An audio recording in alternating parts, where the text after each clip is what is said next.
कामोपभोग परमा एतावती निश्चिता आशा पाशशते बद्धा काम क्रोध परायणा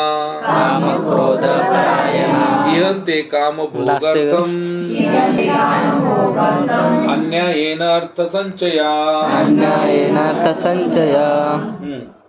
इंद्रिय तृप्ती करणे हीच मानव संस्कृतीची मुख्य आवश्यकता आहे असा त्यांचा विश्वास असतो.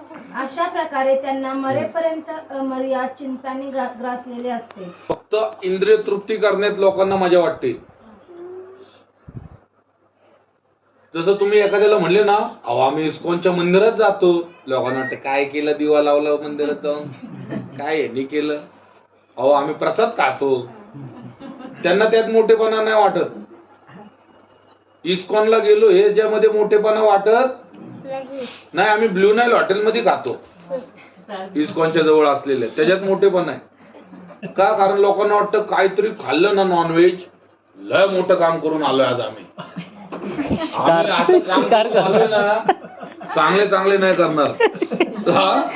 नॉनव्हेज खाल्लं म्हणजे त्याला वाटतं बघा मी शिकारच केली आज, काहीतरी मी. तुम्ही बघा हे केलं ना, लोकांना त्याच्यात आनंद वाटतोय. नशापान, तुम्ही फळांचे ज्यूस प्यायला दिले विटॅमिन युक्त, ते नको आहेत.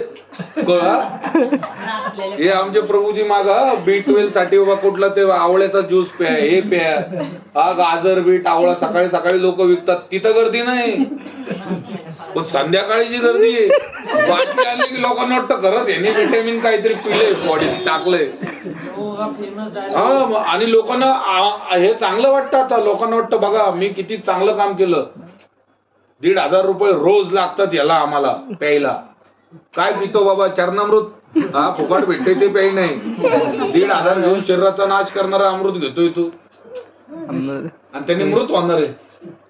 कधी कधी लोक आम्हाला भेटतात ना, ते सांगतात रोज 2,000 रुपये जे खर्च होतात. अहो रोज 2,000 म्हणजे 60,000 लोकांचे पेमेंट आहेत बाहेर. हा स्विगी हे ते लोक पोरं किती कष्ट करतात. त्यामुळे प्रभुपादजी म्हणतात मांसाहार, नशापान, जुगार खेळणाऱ्याला पण लय भारी वाटतं. त्याला वाटतं बघा मी सकाळी लावला एक, संध्याकाळी आलं डबल आकडा, हे लावला ते लावला. लोकांना त्याच्यात अभिमान आहे. आणि प्रभुपाद म्हणतात व्यभिचार, लोकांना ते पण फॅशन झाली कलियुगात. जुन्या काळी प्रभुपादजी म्हणतात पती पत्नी मुसलमान धर्म, ख्रिश्चन धर्म किंवा हिंदू धर्म नाहीतर ज्यू धर्म, कुठल्याही धर्मात लग्न का काढले, विवाह का काढला? कारण व्यभिचार माजू नये. लोकांनी एकमेकाप्रती एकनिष्ठ राहून जीवन काढावं, म्हातारपणामध्ये लोकांना आधार असावा म्हणून ते सिस्टम काढली. नाही तर काय मुसलमानांमध्ये पण लग्न आहे का नाही? का लावलं तिथं? त्यांच्यात पण निकाह आहे.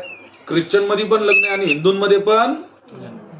काय आहे हे लग्नाची प्रथा? कारण सिस्टमॅटिक पद्धतीने स्त्री पुरुषांनी एकत्र राहून मुलं जन्माला घालावेत, धर्माचं आचरण करणारी मुलं असावेत म्हणून ती सिस्टम काढलेली. पण प्रभुपाद म्हणतात कलियुगात ती पण फेल होईल. कलियुगामध्ये लोक एवढे त्रासलेले असतील की वैवाहिक जीवन पण लोकांना नीट भेटणार नाही. का? कारण व्हिम्सिकल माइंड. मला नाही पटत, संपला विषय. आणि आजकाल लोकांचं एकच चाललंय, घरात कोण पाहिजे नाही, एकच मागणी, सगळं पाहिजे पण घरात कोण नाही पाहिजे. सगळं पाहिजे, टीव्ही, फ्रीज, घरात आपण फ्रीज सगळं पाहिजे पण घरात माणसं नाही पाहिजे. बाबा कुत्री आणा तुम्ही 2-4 पाळायला, समोर आम्ही माणसं आणू. हा, वृद्धाश्रमात तुम्ही जाऊन बघा, आम्ही कार्यक्रम करतोय काय ठिकाणी. हा, त्यामुळे प्रभुपाद म्हणले कलियुगामध्ये